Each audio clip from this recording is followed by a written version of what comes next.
Hello बच्चों, चलिए प्रश्न को देखते हैं। प्रश्न है, बेंजीन में घुलित एसिटिक अम्ल का क्रायोस्कोपिक विधि द्वारा ज्ञात किया गया अणुभार इसके सामान्य अणुभार से लगभग 2 गुना होता है। तो देखिए बच्चों, यहाँ पर बात करें प्रश्न की मुख्य अवधारणा की। मुख्य अवधारणा। तो बच्चों, हमारे पास में जो यहाँ पर एसिटिक अम्ल होता है, एसिटिक अम्ल जो कि होता है CH3 COOH, ये हमारे पास में होता है एसिटिक अम्ल।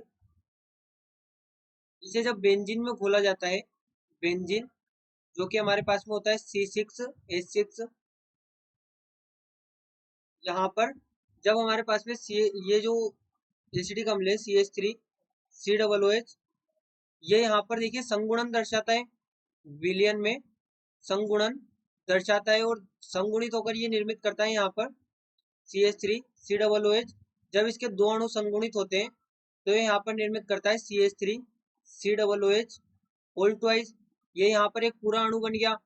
अब देखिए होता क्या है, यदि हम बात करें यहाँ पर एसिटिक अम्ल की, यहाँ पर यदि हम बात करें एसिटिक अम्ल की CH3COOH, तो इसका अणुभार क्या होगा? इसका अणुभार यहाँ पर होगा, अगर कार्बन की बात करें 12, हाइड्रोजन की बात करें 3, फिर कार्बन 12, ऑक्सीजन 16 और फिर से ऑक्सीजन 16 और यहाँ पर हाइड्रोजन हमारे पास में 1।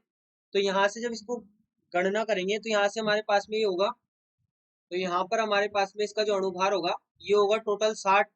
अब देखिए जब हमारे पास में यहाँ पर संगुणन हुआ, ये यहाँ पर संगुणन हुआ और संगुणन के दौरान हमें यहाँ पर जो अणुभार प्राप्त, ये जो अणु प्राप्त हुआ CH3 COOH होल ट्वाइस, ये यहाँ पर इसका जो अणुभार होगा एम डैश अगर इसे मान ले तो ये यहाँ पर होगा 2 गुणे 12 + 3 + 12 + 16 और ये 1, ये इसका दुगुना है। अब देखिए हमारे पास में जो एसिटिक अम्ल था, एसिटिक अम्ल का अणुभार यदि एम मान ले तो एम हमारे पास में 60 था, तो यहाँ पर ये होगा एम डैश बराबर 2 गुणे 60। यानी कि यहाँ से हम देख सकते हैं कि ये 2 गुना हो गया, ये 2 गुना, यहाँ पर ये 2 गुना हो गया।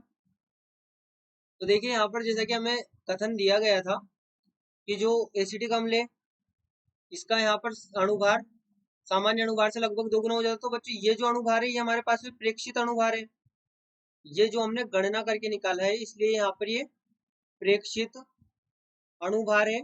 और प्रेक्षित अणुभार का मान हम देख सकते हैं कि जो सामान्य अणुभार था उससे 2 गुना है, यहाँ पर ये टोटली 120 हो जाएगा, तो यहाँ पर ये 2 गुना हो गया। तो हम कह सकते हैं कि इसका जो जो कथन हमें यहाँ पर दिया गया है ये हमारे पास में बिल्कुल सही स्टेटमेंट है कि जो अणुभार है ये 2 गुना हो जाता है सामान्य अणुभार से। तो बच्चों आशा करते हैं आपको प्रश्न समझ आया होगा। धन्यवाद।